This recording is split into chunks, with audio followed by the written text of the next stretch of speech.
to start getting used to this. This is getting confusing. No, that's really gonna work, isn't it? Hey guys, welcome back to my channel. Today I thought that I'd do a baking video because a lot of you guys have been requesting that. A lot of you guys have. So in today's video we're going to be making Lotus biscoff cupcakes.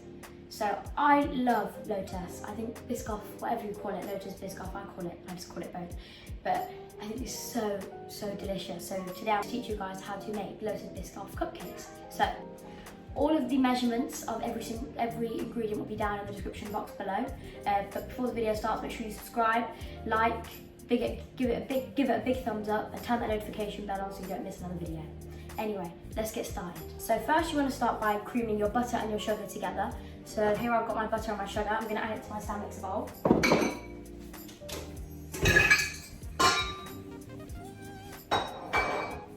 So I'm going to add the butter and sugar to my stand mixer. A lot of people use different whisks. A lot of people use paddle attachments, but I like to use the balloon whisk because I feel like that puts a lot of air into the mixture. So you just clip it on. If you don't have a stand mixer, that's absolutely fine. You can use an electric hand whisk, or you can use a wooden spoon, but you don't need to go to the gym that day and you've done your workout if you're going to do that, trust me. But you're going to pour your sugar in. And scoop your butter in. There's always one last piece of butter that you can never get out, isn't there? So you're going to add that in. Whisk it for a good 2 to 3 minutes, but every now and then make sure you use your spatula and scrape down the sides every now and then. Oh, it's not on.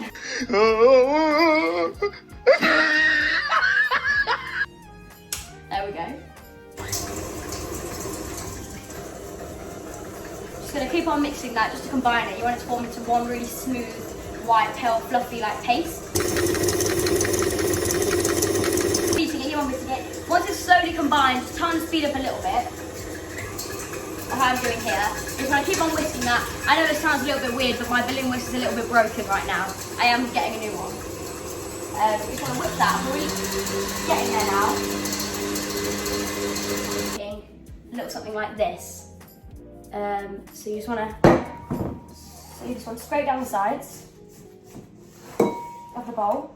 It's very good to have room temperature ingredients when baking, and room temperature butter is the best thing. If you have room temperature butter, then this is such an easy step. It won't take you that long at all. And a little bit on the cold side, so it's taking a little bit longer than usual. You want to carry on beating that for a little bit longer.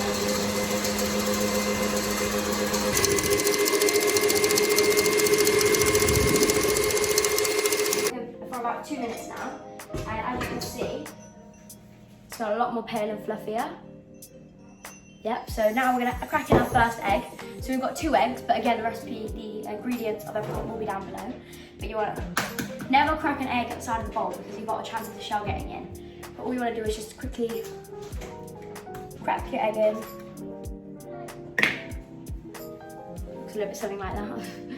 I think everyone knows what an egg looks like, just in case you don't.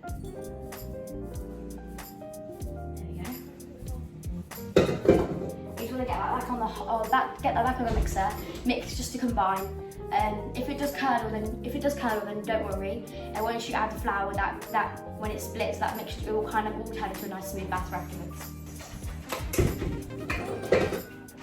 So it's all been mixed in. And let that come to focus. There we go. That's the first egg. So I'm just going to add the second egg now. It will split, so don't worry too much. Split. Don't be too worried about that. Just crack your second egg in. Plop. Love cracking eggs, so satisfying. Oh, had an egg on the loose. Just want to get another scrape down. Just to combine the egg and just whip it up a little bit more, probably about 40 seconds.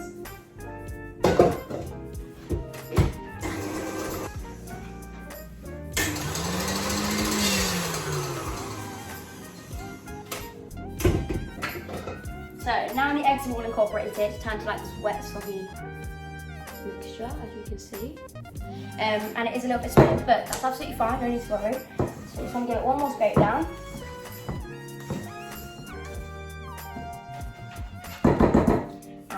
And this is where you want to add all your dry ingredients. So I've got so I'm going to add my self-raising flour and my baking powder into the mixer. And then you just want to mix that on a really low speed, just to fold the ingredients in.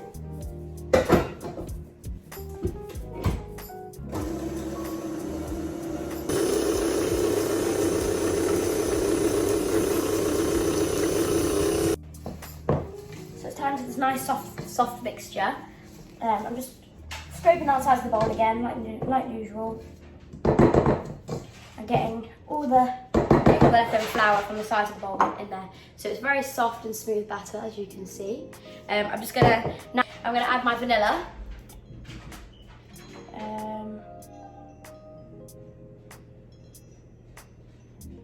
It's coming out eventually. There we go. I might have added a bit too much there. And then you want to add your milk just a little bit at a time. 2 shots of vodka.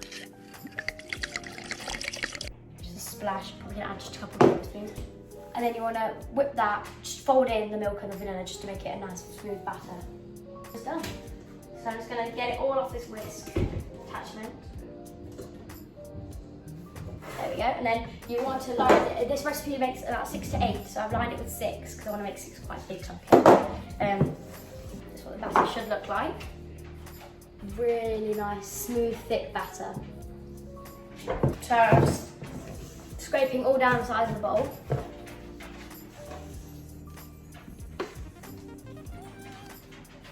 Absolutely perfect. So now you want to spoon this into your cupcake tray.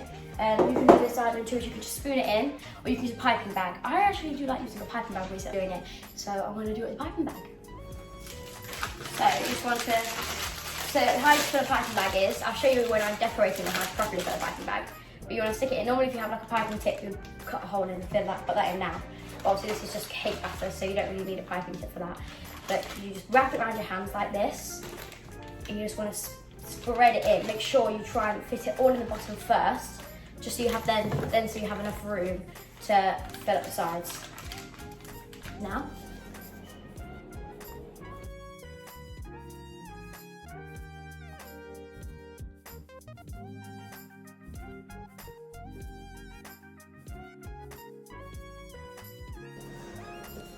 So I'm going to put these, I filled them up, I'm going to put these in the oven at 180 degrees for 15 minutes. So let's go put them in the oven. We're going to get started on the buttercream. Again, all the buttercream ingredients will be in the description box below, but I'm going to be making a Lotus biscoff buttercream. So I've got all my ingredients here. So first I'm going to whip up my butter. So the key to good buttercream is really soft butter. So you want to make sure it's really nice and... Cut the cameras. 5 minutes, every 45 seconds or so, scraping down the sides of the bowl. So let's do that first. So I'm just going to plop all of this butter into my stand mixer. Turn it on. This time it is on, because last time it wasn't. Then whip it up.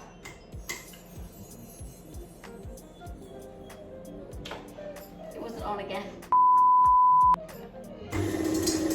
It's been beating for about 2 minutes now, and it's gone a lot more pale in colour, but you don't stop here, you want to go a lot more further. But it is starting to go a little bit more pale in colour. It's the perfect temperature, that it won't take that long. So the butter's been whipping for quite a while now, and obviously this isn't a lot of buttercream because it's only enough to make 6 cupcakes, but the butter's very, very nice and fluffy, as you can see. Can you see that? Yep, so now we're going to add the icing sugar. Most people say to add it in 2 stages, but to be honest, I just shove it all in there. And what my trick is, I'll show you in a second. But you want to add your icing sugar in now. Just pour it in nice and slowly. Oh, love a good icing sugar cloud. Makes a lot of mess though. It makes a lot of mess though. And a trick that I do is to stop it whilst it's mixing from going everywhere. You can either cover it with cling film, but I feel like that's a waste of cling film, or you can just cover it with cover it with a tea towel. And I'll show you. This is what I do. So you just stick it on the mixer, put it on, and you just kind of cover it with a towel. So now I'm going to add the Lotus spread. So first, you want to give your bowl a quick scrape down. I'll probably say about 1 tablespoon. Not too much. If you add too much milk, then your buttercream's kind of gone. Not gonna lie. I've got some Lotus spread here.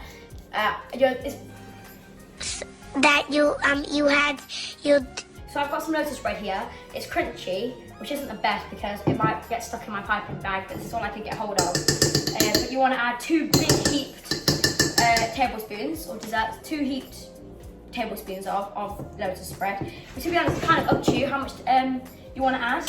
So I just added the Lotus spread and I've added the milk, and we're going to put this back on the mixer for a couple of minutes.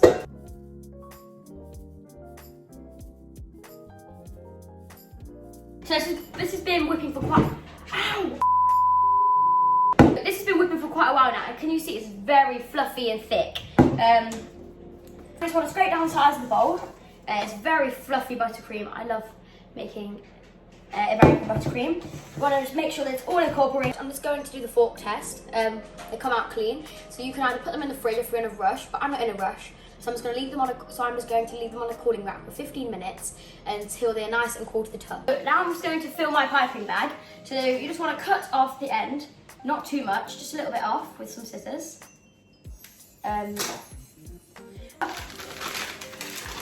Wrap it around your hand. I'll do it in slow motion. Sorry, it's habit. I do it so quickly. So you just want to hold it like this. Get your hand. You want to open it and open it wide, and then just fold it over.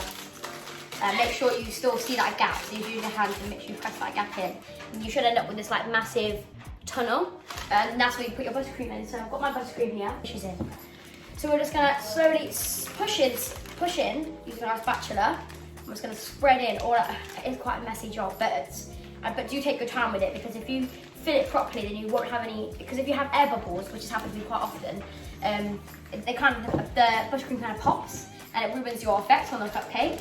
So you just want to, make sure you take your time, fill it properly. So I'm just getting all the last bits on the bowl, filling it up. That's it, pie bowl, and that's it.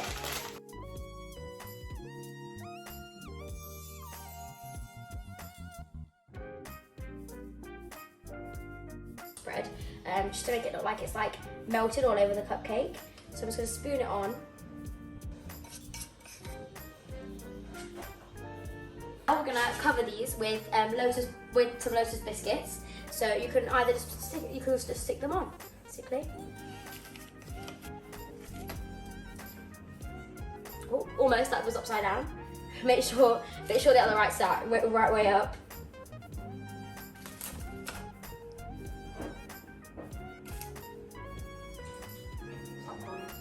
So there you have it, my Lotus biscoff cupcakes.